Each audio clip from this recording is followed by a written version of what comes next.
Ketika dia tidur, dia menempatkan seorang gadis di sisinya. Tapi untuk membangunkannya, karena seseorang menebasnya, Roy mengenakan celananya, mengambil bajunya dan bahkan menghindari beberapa pisau. Dia hendak membuat secangkir kopi. Tapi pembunuh masih mengikuti. Roy harus mengambil tindakan. Pembunuh itu hendak melawan tetapi dia ditembak mati oleh tembakan pembunuh kedua. Roy membunuh pembunuh nomor 2. Pistol kehilangan kendali, ditembakkan ke dalam ruangan. Tapi dia baik-baik saja.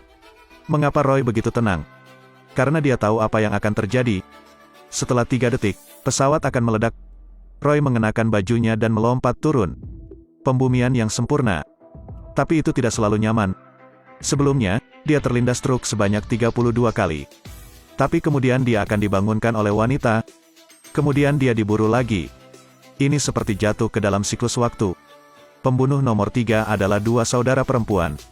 Tapi selama dia mencuri mobil bagus dan menggabungkannya dengan keahliannya, dia bisa mengusir mereka. Tapi ada juga yang tak terduga. Jika bukan karena dipukul sampai mati, maka yang berikutnya akan lebih ganas. Pembunuh ini suka bermain bom. Bom yang dikendalikan dari jarak jauh. Saat makan, dia akan terkena panah. Saat berjalan, dia akan dipukuli oleh seorang pria. Terkadang Roy juga menolak. Tapi dengan Guan Yin, Roy akan kabur. Karena dia sangat kejam. Jika dia lalai, dia akan mati. Setiap kali dia berhasil, dia akan pergi ke bar. Roy sangat ingin berteman dengan Dai Feng. Tapi waktu tidak memungkinkan. Dia melakukannya karena pada pukul 12.47, dia pasti sudah mati. Suatu hari, Roy hidup 3 menit lebih lama. Baru saja dia melewati toko internet. Dia ingin bermain game tapi layarnya rusak. Sesuatu di tubuhnya mengganggu sinyal. Dia ingat mantan istrinya yang adalah seorang dokter fisika. Apakah ini disebabkan oleh dia? Dia menelepon mantan istrinya. Tapi hanya menerima kabar buruk. Pembunuh itu telah datang. Sepertinya Anda hanya bisa mengandalkan diri sendiri. Dia hendak makan ketika dia tertabrak kabel besi. Pembunuh itu bertanya apakah dia baik-baik saja. Dia menyeretnya di jalan utama. Rasa sakit. Tapi keesokan harinya, pembunuh itu dipukul olehnya di tempat yang sama. Lalu seret dia di jalan. Ternyata dia jatuh ke dalam siklus waktu. Setiap hari akan mengalami cara kematian yang berbeda. Kemudian Roy diburu lagi. Dia mencoba melarikan diri dari siklus waktu ini tetapi tidak bisa. Suatu hari, Roy mendengar sebuah berita. Dalang memasang alat pelacak pada Roy. Jadi jika dia kabur, dia akan dikejar oleh pembunuh. Roy biasa pergi ke dokter gigi. Perangkat mungkin telah tertanam di gigi. Dia mematahkan setiap gigi. Teman ahli datang untuk membantunya. Roy menemukan alat pelacak. Rencana balas dendam dimulai. Pertama gunakan alat pelacak untuk memancing si pembunuh agar muncul lalu bunuh dia. Kemudian Roy membunuh satu lagi. Pada akhirnya, dia menumpuk semua tubuh pembunuh dan meledakkannya dengan bom. Kemudian dia memprovokasi dalang di belakang. Mengancam untuk mengambil kepalanya. Roy mengemudi dengan penuh percaya diri. Tapi mobilnya mogok. Untungnya dia baik-baik saja. Setelah respawning, dia melewati dinding besi dan memasuki pangkalan. Para penjaga mengepung mobil itu. Tapi Roy tidak ada di dalam mobil. Sekelompok tentara tewas diterbangkan. Namun kapten tim keamanan tiba-tiba muncul untuk melihat Roy pergi dengan satu tembakan. Roy memutuskan untuk mendapat untung dari bug. Roy membunuh seseorang yang sangat mirip dengannya. Memanfaatkan dokumen untuk bea cukai. Namun karena tidak tahu cara menggesek kartunya, identitasnya terungkap. Akhirnya dipukuli sampai mati. Roy menembak satpam terlebih dahulu. Dia dikelilingi oleh sekelompok penjaga lagi.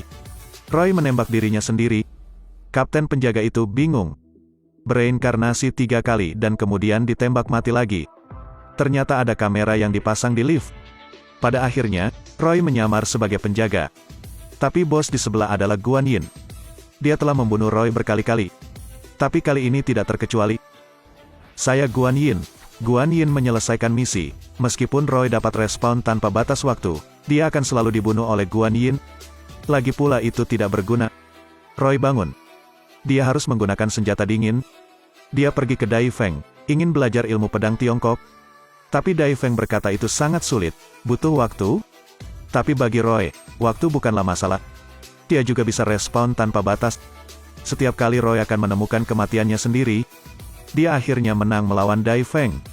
Sekarang, setiap gerakan Guan Yin dinetralkan oleh Roy. Kurang dari 10 ronde, Roy berhasil mengalahkan Guan Yin. Kapten penjaga yang naik juga dibunuh oleh Roy. Sekarang hanya bos besar yang tersisa. Dia adalah bos dari mantan istri Roy. Roy awalnya mengira bos terakhir sulit dihadapi, tetapi dia sangat lemah. Ventor mengatakan yang sebenarnya tentang masalah ini. Ternyata Ventor ingin meneliti peredaran waktu. Mantan istri Roy telah menetapkan DNA Roy sebagai saklar alat resirkulasi dengan harapan Roy dapat menghentikan plot Ventor. Saat ini, Roy melihat jenazah mantan istrinya. Ternyata mantan istrinya dibunuh pada jam 7.14 pagi.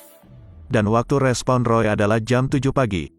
Jika dia menang dalam 14 menit itu, dia bisa menyelamatkan nyawa mantan istrinya. Roy segera bunuh diri dan kembali bangkit lagi. Tapi tercepatnya juga setengah jam. 10 menit tidak mungkin. Memikirkan kesalahan masa lalunya. Bahkan nyawa mantan istrinya tidak bisa diselamatkan.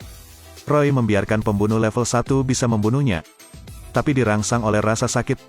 Roy bangun lagi. Dia melompat ke pesawat, menendang pembunuh nomor 2 ke bawah, mengancam astronot untuk membawanya ke pangkalan. Dibutuhkan kurang dari 5 menit. Dia mengumpulkan para pembunuh dan membunuh mereka dengan senapan mesin. Selanjutnya, buru-buru turun ke ruang bawah tanah. Kapten penjaga membunuh mantan istrinya Roy. Roy membunuhnya mati di tempat. Atasan juga lebih mudah dihadapi. Pada akhirnya, mereka saling berpelukan. Tetapi Gemma memberitahu Roy bahwa jika dia tidak mematikan peredarannya, energinya akan meningkat. Pada akhirnya akan terjadi ledakan besar. Roy harus masuk ke mesin. Tapi Gemma tidak menjamin kesuksesan, Roy mungkin juga terkunci di dalam. Tapi sekarang tidak ada cara lain. Roy segera masuk ke dalam. Setelah mengalami ratusan kematian, dia sadar. Jika Anda tidak dapat melindungi orang yang Anda cintai, maka hidup tidak ada artinya. Film diakhiri dengan open ending. Mungkin akan ada sequelnya. Jika tidak ada sequelnya, drama ini mungkin akan berganti nama menjadi